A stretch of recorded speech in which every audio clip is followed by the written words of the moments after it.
نیت کرتا ہوں نماز جنازہ فرض کفایہ، ساتھ 4 تکبیروں کے، ثنا واسطے اللہ تعالیٰ کے، درود واسطے نبی کریم صلی اللہ علیہ وسلم کے، دعا واسطے اس حاضر میت کے، پیچھے اس امام کے، اللہ اکبر، یہ نیت ہوتی ہے۔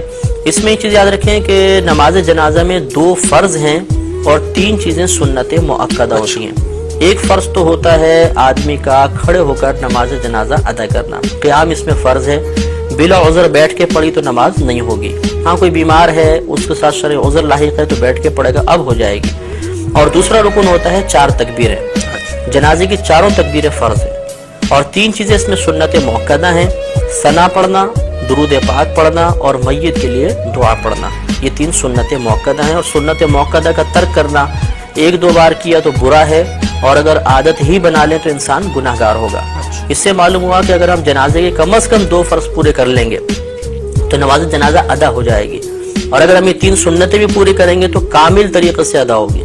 اس سے نتیجہ نکل آیا کہ اگر کسی شخص کو جنازے میں کچھ بھی پڑھنا نہیں آتا، نہ ثنا آتی ہے، نہ درود پاک آتا ہے، نہ جنازے کی دعا آتی ہے، اور وہ امام کے پیچھے تکبیر بلند آواز سے لگا لے، جیسے میں طریقہ کرتا ہوں، اور وہ بس خاموش بھی کھڑا رہے گا تو جنازہ بہرحال ادا ہو جائے گا اس کا۔ یہ ہے کہ سنت کے ترک کا اگر جان بوجھ کے کیا تو گناہگار ہوگا اور ثواب میں کمی آ جائے گی۔ اب اس کا طریقہ یہ ہوتا ہے کہ مستحب یہ ہے کہ امام صاحب نماز شروع ہونے سے پہلے سب کی طرف متوجہ ہو کے ان کو نیت کا طریقہ بتا دیں، یہ افضل ہے۔ اس کے بعد امام صاحب تکبیر لگائیں گے، ہم نیت کر کے تیار ہوں گے، اللہ اکبر کہہ کر ہاتھ کو باندھیں گے۔ یہ مسئلہ یاد رکھنا بہت ضروری ہے کہ جہاں شریعت نے فرمایا کہ کہو یا پڑھو، اس کا مطلب یہ ہوتا ہے کہ اتنی آواز سے کہو یا اتنی آواز سے پڑھو کہ تمہارے اپنے کان تمہاری آواز کو سن لیں۔ اس لیے اب ہمیں تکبیر لگانی ہے، اور جیسے پہلے بتایا کہ 4 تکبیریں فرض ہیں، تو اس میں اتنی آواز بلند رکھنا بھی فرض ہوگا کہ اپنے کان اپنی آواز کو سن لیں۔ چنانچہ بعض لوگوں کو یہ دیکھا ہے کہ ہونٹ بند ہوتے ہیں، بس یوں۔ اب ان سے اگر پوچھا جائے کہ آپ نے زبان سے تو کچھ بھی نہیں کہا، تو کہتے ہیں ہم نے دل میں تکبیر کہی ہے۔ تو دل میں تکبیر کہنے سے تکبیر کا فرض ادا نہیں ہوگا، اس لیے امام صاحب تو بہت بلند آواز سے پڑھیں گے جہر کے ساتھ، ہمیں کم از کم اتنی آواز سے اللہ اکبر پیچھے کہنا ہے 4 تکبیروں میں کہ اپنے کان سن لیں، ورنہ فرض ادا نہیں ہوگا، اور فرض ادا نہیں ہوا تو یہ نماز بھی ادا نہیں ہوگی۔ اب اللہ اکبر کہتے ہوئے ہاتھ باندھیں گے، ہاتھ بالکل وہی نماز کی مثل باندھ کر سب سے پہلے ثنا پڑھیں گے۔ نماز فرض کی ثنا میں اور نماز جنازہ کی ثنا میں تھوڑا سا فرق ہوتا ہے۔ اس میں اس طرح ہم پڑھیں گے سبحانک اللہم وبحمدک وتبارک اسمک وتعالی جدک وجل ثناؤک ولا الہ غیرک۔ تو وجل ثناؤک کے لفظ اس میں زیادہ ہوتے ہیں، یہ کسی بھی کوئی نمازی جنازے کی کتاب ہو اس میں یہ پورے لکھی ہوگی ثنا، اچھی طرح ہمیں یاد کر لینی چاہیے۔ اس کے بعد ہم اگر ختم کر چکے ہیں انتظار کریں گے، امام صاحب دوسری تکبیر لگائیں گے۔ یہ یاد رکھیں کہ نماز جنازہ میں فقط پہلی تکبیر میں ہاتھ اٹھانے، باقی آگے کی 3 تکبیروں کے اندر ہاتھ نہیں اٹھائیں گے، لیکن زبان سے اللہ اکبر کہا جائے گا۔ تو بغیر ہاتھ اٹھائے اب اللہ اکبر کہیں گے، اور اس کے بعد اب ہم درود پاک پڑھیں گے۔ اس میں وہی درود پاک پڑھنا افضل ہے جو ہم عام نمازوں میں پڑھتے ہیں، یعنی درود ابراہیمی۔